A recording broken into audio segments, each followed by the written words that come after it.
코로나 당시에도 그렇지만 주식시장이 하락하면 이런 경제 채널들 있죠. 여기는 악플이 많이 달리기 시작합니다. 뭐 다른 여러 가지 이야기가 있지만 모든 악플의 결론은 뭐냐면 주식시장이 하락하기 전 이런 고점에서, 그리고 최근 이런 고점에서 왜 매도를 말해주지 않았냐, 이런 불만이 대부분이에요. 너무나 당연한 이야기겠지만 사실 그런 건 워렌 버핏도 맞출 수 없습니다. 누구도 주식시장의 최고점에서 매도해라 이렇게 말하긴 어렵다는 거죠. 그러나 각각의 유튜브 경제 채널들을 보시면 자기의 소신을 전부 하나씩은 꼭 이야기를 합니다. 소신은 굳게 믿고 있는 걸 말을 하는 건데요. 우리 채널에서 믿는 소신은 경제지표와 역사적인 사실을 근거로 금융시장을 전망하고 그 원칙을 따른다. 이게 우리 소신이에요. 그래서 다수 경제지표들도 보고 역사적 사실을 봤을 때 지금 주식시장이 이렇게 하락을 하고 있습니다. 하지만 우리 채널에서는 이게 대세 하락의 시작이라고 생각을 하고 있지 않습니다. 오히려 다시 한번 주식시장이 이렇게 상승하는 시기가 다가올 것으로 생각을 하고 있습니다. 그렇기 때문에 지금 당장 현금화를 하라고 말씀드리지 않고요. 기준금리가 인상될 때마다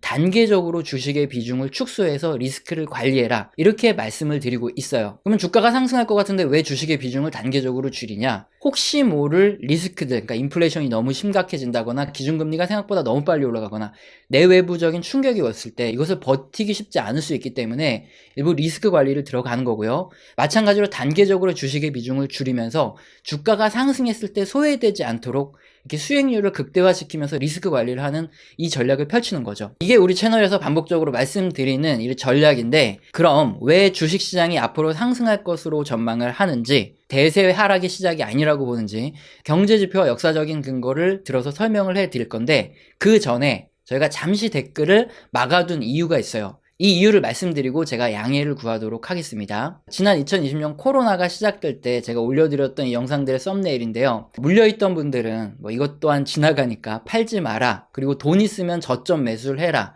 이렇게 영상을 올려드렸었어요. 근데 지금보다 당시에는 주식시장이 더 많이 빠져있던 코로나 폭락의 시기이기 때문에 진짜 무지막지한 악플에 시달려야 했죠. 폭락하니까 갑자기 매도하란 말 없다가 말을 꺼낸다는 둥, 너 그전까지 매수하라 그러지 않았냐, 이렇게 난리도 아니었어요. 근데 그 당시에는 제가 유튜브를 시작한 지 얼마 안 됐던 그런 시점이었습니다. 그래서 이 유튜브의 생리를 잘 몰랐어요. 유튜브에서 경제 채널을 하려면 내가 맞췄든 틀렸든 뭘 하든 간에 일단 주가가 빠지면 원래 욕을 들어 처먹을 각오를 하고 방송을 해야 됐던 건데, 그땐 제가 시작하던 그런 시기라서 멘탈 관리가 안 됐던 거죠. 자, 그래서 이런 썸네일들의 영상, 이게 추가 매수해라, 존버해라, 이런 영상들인데, 이런 영상들을 올릴 때마다 욕이 너무 많이 달리니까 그냥 몇 개 올리다가 말았어요. 시간이 지나고 나서 가장 후회가 되는 게 뭐냐, 악플이 달리는 게 겁나서 제가 소신 있는 이런 영상을 몇 개 올리지 못했다는 거죠. 그래서 제 영상을 보고 저점 매수를 하시거나 존버를 하신 분들이 그렇게 많지 않았다는 거예요. 지금도 마찬가지입니다. 괜히 이런저런 소리 신경 쓰지 않게 그냥 댓글을 딱 맞고요. 제가 틀리던 맞추던 저의 소신 있는 의견을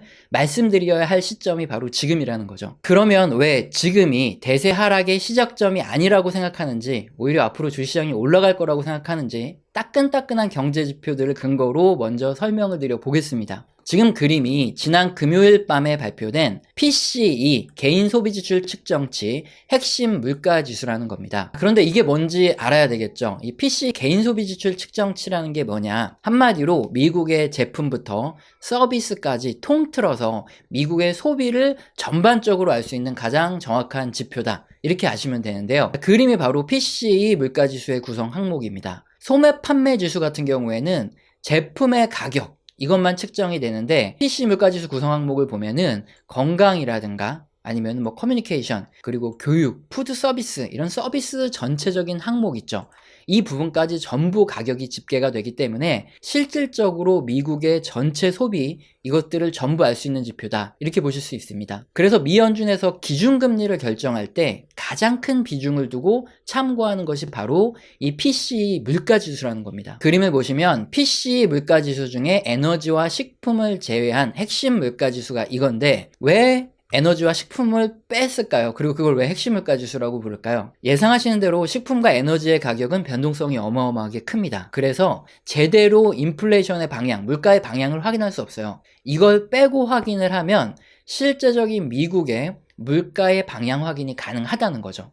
그래서 PC의 핵심 물가지수가 일반 PC 물가지수보다 더 중요하게 연준이 보는데, 그림을 보면 아시겠지만 지난 금요일에 발표된 PC의 핵심 물가지수가 이게 고점을 찍고 꺾이는 모양이 나타나고 있습니다. 물론 시국이 시국이니만큼 미래를 예측할 수 없어요. 그래서 여기가 고점에서 꺾인다 이렇게 장담하는 게 아니고, 물론 다음 달에는 이게 올라갈 수도 있습니다. 하지만 다수 전문가들이 이 수치부터 다른 경제 지표들을 근거로 지금 인플레이션이 최정점을 지나고 있지 않냐, 자, 이렇게 예측을 하고 있다는 거죠. 몇 가지 이유를 한번 보겠습니다. 첫 번째로 미 연준 위원들이 그동안 강하게 기준금리를 인상하겠다, 이렇게 서로 한두 분만이 아니라 여러 사람이 이빨을 털어주시고 계세요. 기준금리 인상을 엄청나게 빨리 할 거야, 그래서 경제가 무너져도 우리는 몰라, 이런 식이거든요. 그렇다면 시장 참여자들은 엄청난 공포에 휩싸입니다. 자, 앞으로 금리가 너무 빨리 올리면서 경제가 망가지는 거 아니야? 이렇게 걱정을 하죠. 그래서 특히 경기 전망과 가장 밀접한 두 가지 원자재가 있는데 바로 국제유가와 구릿가격입니다. 그래서 그림 보시면 국제유가가 고점을 찍고 더 이상 상승하지 못하고 이렇게 횡보 하락하는 국면에 있습니다. 경기를 잘 설명해준 닥터 코퍼의 구릿가격 보시면은 최근에 고점 찍고 역시나 이렇게 하락하는 흐름이 나타나고 있어요. 작년부터 계속 말씀드린 빅픽처 중에 하나이긴 한데, 지난 2011년 유럽 재정위기 당시 보시면 그때도 물가가 굉장히 높았는데 재정위기를 계기로 경기 둔화가 우려가 되면서 인플레이션이 정점을 찍고 꺾였어요. 그리고 지난 2003년에도 마찬가지로 물가가 굉장히 높다가 미국의 이라크 침공 이후에 경기 둔화 우려로 인플레이션이 꺾이기 시작합니다. 지금도 마찬가지라는 거죠. 미 연준이 기준금리를 너무 빨리 올릴 거라는 이 우려 때문에 지금 인플레이션의 피크가 만들어질 가능성이 굉장히 크고요. 역시나 유가와 구릿가격, 자, 이런 것들을 봤을 때 과거 역사적으로 인플레이션이 잡혀가는 초기 국면과 굉장히 유사하다, 이렇게 볼 수 있다는 거고요. 두 번째, 이게 밀가격이거든요. 우크라이나 사태로 끝도 없이 급등할 것으로 모든 사람들이 생각을 하고, 이 조정 국면에서 밀가격의 상승에 베팅하는 분들이 굉장히 많았던 게 바로 이 밀입니다. 그런데 이렇게 횡보하면서 상승세가 많이 줄어들고 있어요. 왜냐? 경기 둔화 우려가 커지는 것도 있고요. 인도와 같은 대체 국가가 나타나고 있고 또 대체재가 나타나면서 식량 가격도 어느 정도 정점을 형성한 게 아니냐, 이런 기대감이 커지고 있기 때문에 사람들이 급격하게 선물 가격을 끌어올리지 않는 겁니다. 이런 상황으로 간다면 식품과 에너지 가격을 그대로 반영해서 이렇게 계속 올라가고 있는 PC 물가지수도 사실상 핵심 물가지수가 선행한다고 볼 수 있죠. 앞으로 유가와 곡물 가격이 진정이 되면 방금 전에 살펴본 핵심 PC 물가지수처럼 물가가 잡혀가는 모양이 나올 가능성이 점점 커지고 있는 거죠. 자, 이렇게 인플레이션이 피크를 찍고 하반기에 점점 둔화되어가는 모습이 나타난다. 그럼 미 연준에서도 말은 강하게 했지만 실제로 기준금리를 이렇게 빨리 강하게 올릴 필요가 없겠죠. 그러면 주식시장에서 굉장히 호재가 되니까 주식시장이 상승할 수 있습니다. 그게 마지막 버블의 한 국면을 만들어갈 걸로 보고 있는데, 어쨌든 마지막 버블이 굉장히 크게 세게 타오른다는 거죠. 이것뿐만 아니죠. 이전 영상들에서 아직은 경기의 폭락이 조금 남았다, 충분히 남아있는 시점이다, 이렇게 설명드렸던 몇 가지 지표를 보면은 산업 생산 증가율이죠. 미국의 제조업이라든가 광업, 유틸리티의 실제적인 전체 생산량을 보여주는 게 산업 생산인데, 요게 증가율을 보시면 과거 역사적으로 이게 많이 떨어져 내리는, 즉 생산량이 감소하기 시작하는 이런 흐름이 딱 나타나고 난 후에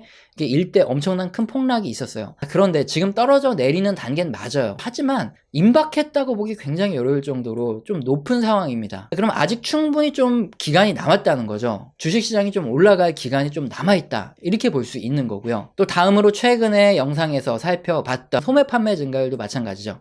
역사적으로 소매 판매 증가율이 이렇게 떨어지고 있는, 제로로 갈 때쯤에 그때가 진짜 위험한 국면인데, 지금 국면도 역시나 아직은 이렇게 폭락이 온다 보기는 굉장히 어려울 정도로 아직 좀 남았어요. 주식시장이 올라갈 수 있는 여지가 충분하다, 우린 이렇게 보고 있다, 이겁니다. 그리고 최근에 발표된 미국 GDP 증가율이 전분기 대비해서 감소했다, 이런 차트는 나왔지만 실제적으로 환율 때문에 수입이 증가하고 수출이 감소했던 영향이 있다 말씀드렸고, 그리고 정부에서 지금 긴축을 수행하고 있기 때문에 정부의 투자만 줄어들었던 거, 이게 굉장히 크고요. 실제적으로 경기에서 가장 중요한 게 뭡니까? 이런 개인들의 소비 지출은 오히려 늘어났고 개인들의 투자 역시 이렇게 2021년 4분기에 어마어마하게 큰 양을 투자했는데 거기서 2.3% 더 추가해서 투자를 하고 있어요. 실제적인 미국인들의 개인 소비뿐만 아니라 투자도 굉장히 활성화된 상황이기 때문에 아직은 충분히 남았다고 볼 수 있고 뿐만 아니라 최근 인플레이션으로 기업들의 매출과 이익이 점점 증가하기 때문에 미국 기업들의 이익 전망치가 계속 높아지는 반면에 주가 지수는 많이 떨어졌죠. 기준금리는 또 아직 인상도 안 한 이런 시점입니다. 그래서 주식시장의 기대 수익률과 채권 시장의 기대 수익률을 비교한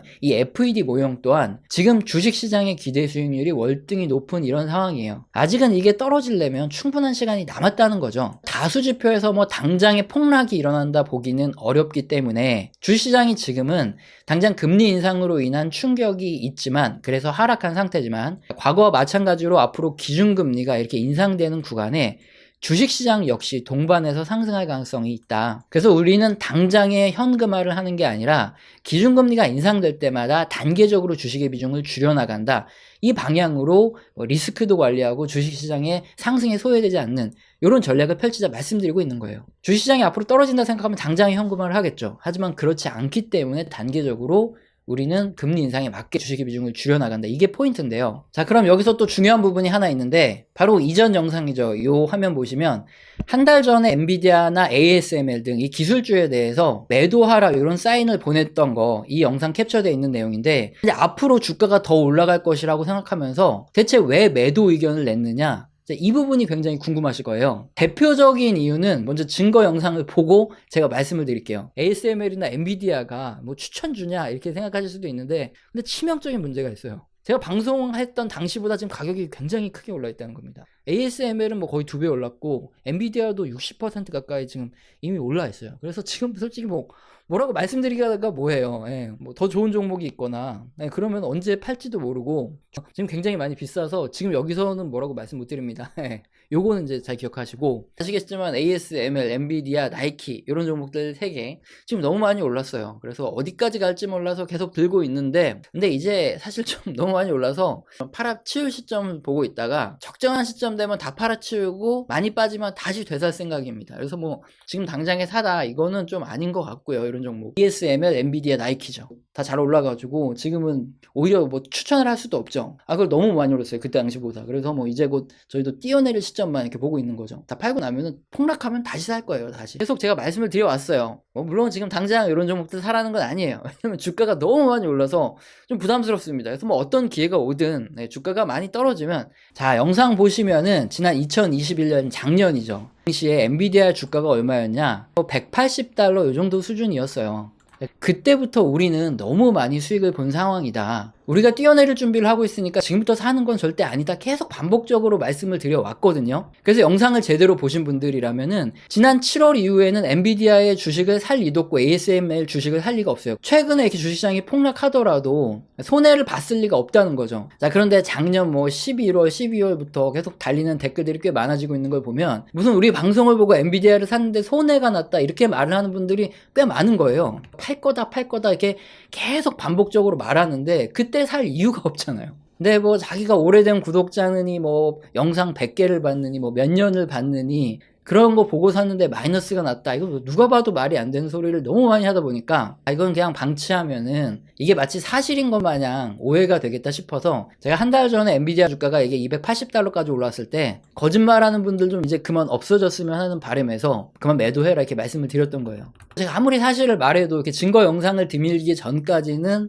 다들 뭐 욕하기 바쁘죠. 사실도 아닌 걸 가지고 욕하셨던 분들은 이미 다 나가셨을 거예요. 지금부터 남으신 분들한테는 제가 소신 있게 말씀을 드릴 수 있기 때문에 제 소신을 그대로 말씀을 드리는 겁니다. 지금 주식시장이 이렇게 하락해 있지만 대세 하락의 시작이라고 생각하지 않습니다. 오히려 뭐 좀 조정이 더 올 수도 있겠지만 어느 정도 이렇게 조정이 오고 난 후에는 주식시장이 오히려 상승할 이럴 상황으로 보고 있다. 명백하게 말씀드리고요. 그럼에도 불구하고 외부적인 충격 리먼 브라더스 사태처럼 어떤 대형 은행이 망가진다거나 아니면 9.11 테러나 아니면 뭐 IT 버블 사태처럼 이렇게 대외적인 충격이 왔을 때 버티기 힘든 건 사실이죠. 그렇기 때문에 기준금리가 인상될 때마다 우리는 단계적으로 비중을 줄이면 리스크는 관리를 하면서 수익률도 최대화할 수 있는 이런 방향의 대응이 되겠죠. 이 말씀을 지금 반복적으로 드려왔고 이 부분이 저희 소신이다 이렇게 말씀을 드리겠습니다. 지난 2020년 3월 4월 코로나 폭락이 한창이던 이 시기에 제가 3월에 방송해드린 내용을 한번 다시 보시면 지금과 크게 다르지 않아요. 앞으로 뭐 대단한 변수만 없다면 주식시장이 상승할 것 같은 이런 상황은 똑같습니다. 역사적으로 지금과 같이 증시 폭락은 늘 있어 왔습니다. 자, 그리고 시간이 지나고 보면 어찌되었든 문제가 해소되어 왔습니다. 그럼에도 불구하고 경제는 더욱 성장해 왔고요. 시장의 돈은 더 많이 풀어졌습니다. 자, 결국 이 문제도 해결될 것이고 그리고 기다린 분들이 결국에 돈을 벌어 왔습니다. 자, 그리고 저는 항상 주식을 사라 이렇게 언제나 긍정론을 말하는 사람이 아니죠. 자, 12월에 미중 무역 합의 1단계 타결로 증시가 한창 좋을 때 제가 채권 비중을 60% 늘려라고 했다가 뭐 이번 하락 직전까지도 12월 1월 동안 증시가 이렇게 좋은데 채권은 왜 샀냐 뭐 이런 비아냥거리는 댓글에 시달려야 했습니다. 자, 거짓말한다고 하는 사람이 있어서 조작이 불가능한 실제 계좌 관리 내역까지 공개해서 확인을 시켜드렸죠. 자, 그리고 지금은 어떤가요? 자, 이번 증시 하락 구간에 저는 분할 매수를 하고 있고 지금도 분할 매수 중입니다. 역시나 지금도 너무 긍정적으로 본다는 비아냥거리는 댓글을 많이 보게 됩니다. 제가 일부러 반대로 움직이는 게 아니라 경제 지표를 보면서 최대한 객관적으로 대응을 하는 것 뿐입니다. 패닉셀 상황입니다. 시장이 공포로 뒤덮여 있는 지금 저까지 나서서 위기를 조장할 마음도 없고 아직 미국 기업들의 부도가 현실화된 것도 아니죠. 자, 지금 시점은 시장의 공포에 동참하기보다 각자의 소신에 맞게 그냥 꾸준히 밀고 나가는 게 더 중요하다고 생각합니다. 우리 채널은 후원 주신 분들께 뭐 감사하다 때우는 게 아니라 한 달 교육 프로젝트를 진행 중이죠. 매주 업데이트해서 교육을 해드리고 있으니까 영상 설명란 읽어보시고 해당되시는 분은 꼭 메일 주셔서 한 달 교육 받아보시길 바랍니다. 오늘 영상도 마음에 드셨다면 구독과 좋아요는 꼭 눌러주시고 지속적인 시청 부탁드립니다. 감사합니다.